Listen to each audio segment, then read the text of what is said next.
Alright guys, welcome back to Ray's World. We got a new series going on right now. Let me show you what I've got. Do not bend, handle with care. It got bent.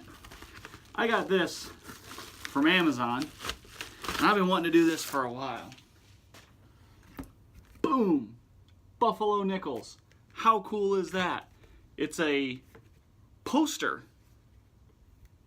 from Whitman. It's a poster from Whitman on buffalo nickels. I've also got a tube of buffalo nickels. They're all dateless though. So I've got ferric chloride. We're gonna nicodate them because Amazon is sold out of nicodate and they have been forever. So let's get set up, check it out. Let's open this thing up and get it out of the packaging here, see how bad it's been. It's got a little crease in it right here, but it's not horrible. It's giving us a bad glare. I'm ill prepared. Now this thing can be framed once we get it full, or to the point that we want to do it. We can frame this in a standard 11 by 14, and then we can hang it on the wall.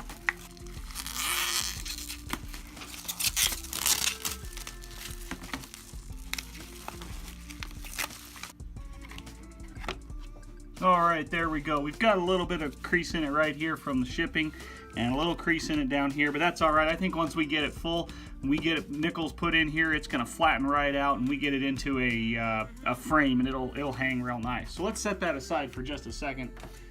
I've got one buffalo nickel here. It's a 1936. 1936. I don't think there was a mint mark on it. Oh, there was. It's an S mint. It's an S mint. So let's get our first one in. 1936. 2834 36S. Boom! First one in the board. 14.9 million. Awesome.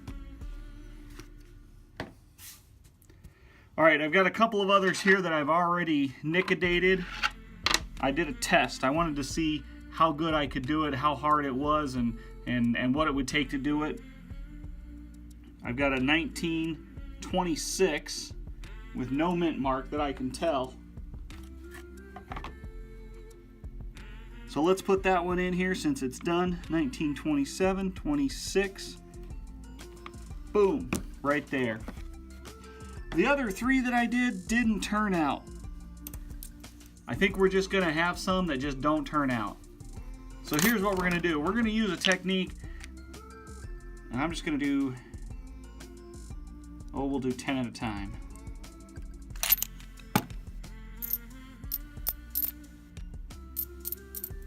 I'm gonna use a technique from Pams Coins. If I think about it, I'll link to her video in the description. I'm going to take a toothpick, and I figured this out. I'm going to break it in half. Alright. We've got our ferric chloride. That's the only ingredient in nicodate. Nicodate comes in a dropper, but I've heard that that's very difficult to get that drop into the exact location. So I'm going to pour just a little bit of this.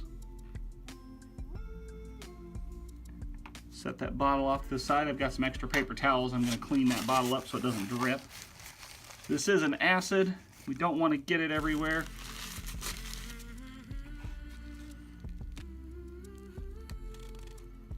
I've got some baking soda as well, so we'll neutralize it when we're done. Set that aside for now.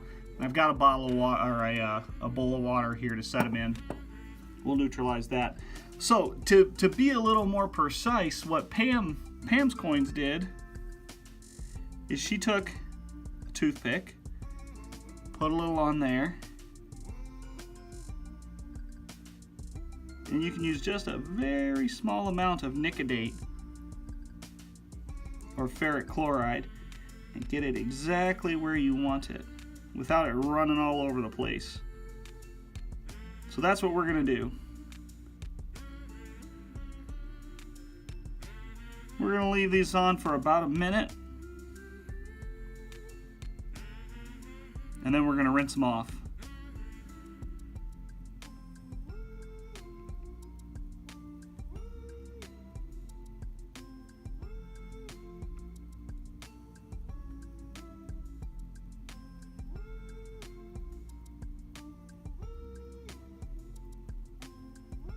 See if we can get some dates, get it dried, and get it in the book or on the board.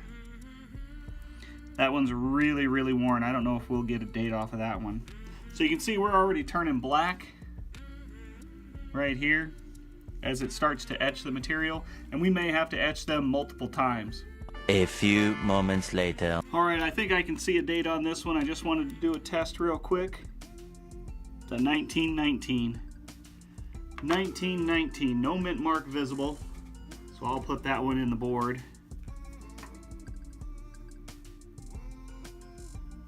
So I think these have been on long enough, so I'm going to go ahead and get all of these in water just to neutralize the acid so that we don't etch it completely.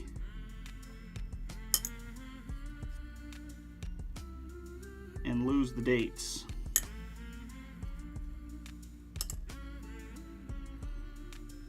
Ooh, that one I kind of smeared everywhere. That one I got a little too much on there. This will be a little bit of a practice. We'll get better as we go. Yeah, I'm seeing a lot of dates appear here. This is awesome.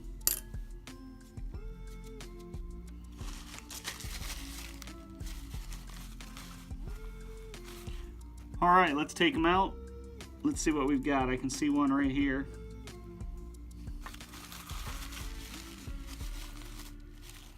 $19.16. That one came out really good. Alright, check that out. That one came out really nice. $19.16. I don't see a mint mark, so we're just going to put that in the $19.16. If we don't see a mint mark, we're going to assume it doesn't have one. It could have rubbed off. It could have worn off. I get it. This one here is the one that's really, really worn. 1925. I can just see a 5, and we've got a mint mark on this one. It's a D. 1925D. That's awesome. Only 4.5 million of those made. Alright, let's see what we've got. See if we can make it out. 1913. 1913 right there. Raised ground. So there's a variety for raised ground. I'm going to have to check that out. So I'm going to set that one aside. I'll have to look for differences. 1924. That one worked great. 1924. And I don't see a mint mark. We've got 40 coins to do tonight. Here's another one that turned out pretty good. It's a 1928.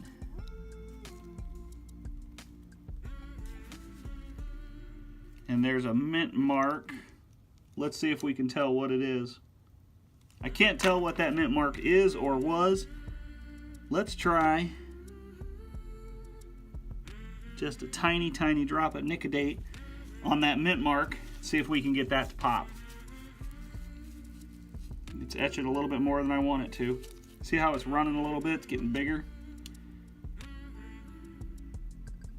That one might be a 1917. We might need to do it again. That one I can't make out. Here's another one to get it dried off.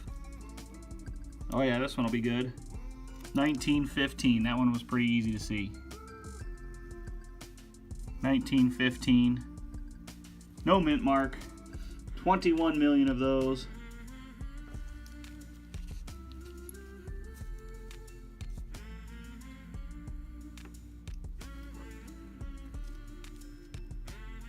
Let's see if we just completely destroyed that mint mark or if we revealed it. It's a D.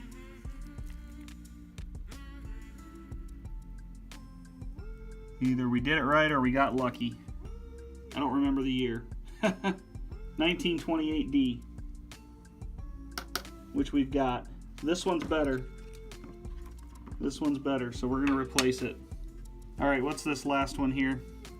1920. And that's a Denver. 1920D.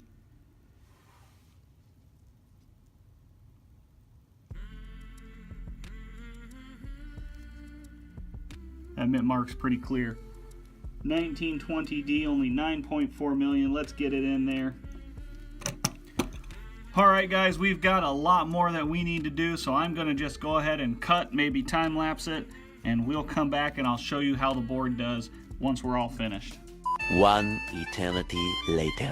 Alright guys, well that wasn't too bad. Here's all of the duplicates that we have right here. 2, 4, 6, 8, 10, 12, 14, 16, 18, 22, 24. Whoops. 24 that are duplicates right here. We got all these nickedated. We got dates off of them. 2 that I just could not get any.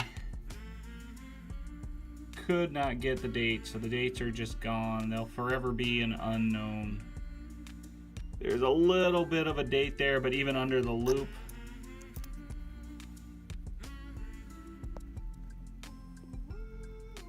Might be a 1919.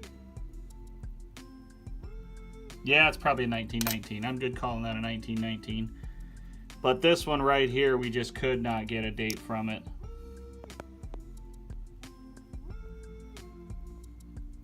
Just gone. So that's okay. Let's take a look at the book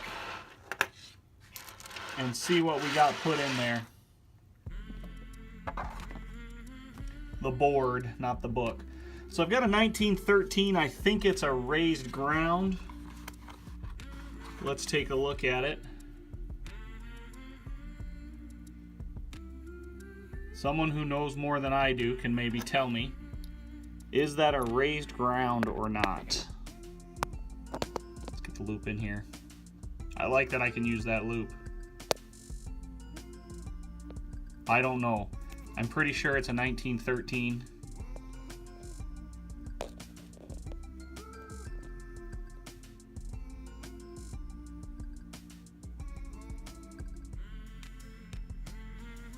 Pretty sure it's a 1913. Not sure if it's a raised ground or not, but if anybody knows, let me know. Of course, we still need the rest of the 1913s. We got a 1914 in there, 1915, a 1916, 1917, 17D, 18, a 19. We got a 1920, 20D, 21, a 24, a 25 that we didn't have to nick a date. That one had a date on it. Oh my goodness, excuse me. A 25D, 26. This one here is a 28D. And then we got down in here, we got a